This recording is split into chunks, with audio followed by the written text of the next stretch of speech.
വിശ്വാസം, പ്രത്യാശ, സ്നേഹം. പൂർണ്ണമായ വിശ്വാസമുണ്ട്. ഒരു കടൽ ഇളകി, ഒരു സുനാമി ഇളകി ഇവിടെ വന്നാലും എൻ്റെ കൂടെ കർത്താവുണ്ട്. വിശ്വാസം. ശരണം. ശരണം എന്ന് പറഞ്ഞാൽ എന്തറിയാമോ? കർത്താവേ, ലോകം മുഴുവൻ എതിരായാലും ഞാൻ അങ്ങിൽ ശരണപ്പെടുന്നു, അങ്ങ് എന്നെ കളയില്ല. ശരണം. സ്നേഹം എന്തെന്നറിയാമോ?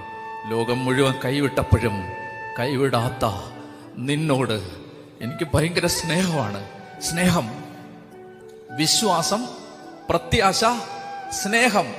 ഇത് മൂന്ന് ഒരാളുടെ ഹൃദയത്തിലുണ്ടെങ്കിൽ അയാൾ കർത്താവിൻ്റെ അടുത്ത് സമാധാനത്തോടെ ഇരിക്കുന്നതിന്റെ പേരാണ് വിശ്രമം. ഈശോ പറയാണ്, വാ വിശ്രമിക്കാം, വാ നമുക്ക് വിശ്രമിക്കാം, നിങ്ങളുടെ ഈ തലേന്നുള്ള ഭാരം എല്ലാം കള.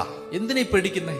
എന്തിനാ പേടിക്കുന്നേ? ഇങ്ങനെ ഒരു വാക്യമുണ്ട്, നാം അവിശ്വസ്തനായിരുന്നാലും അവൻ വിശ്വസ്തനായിരിക്കും.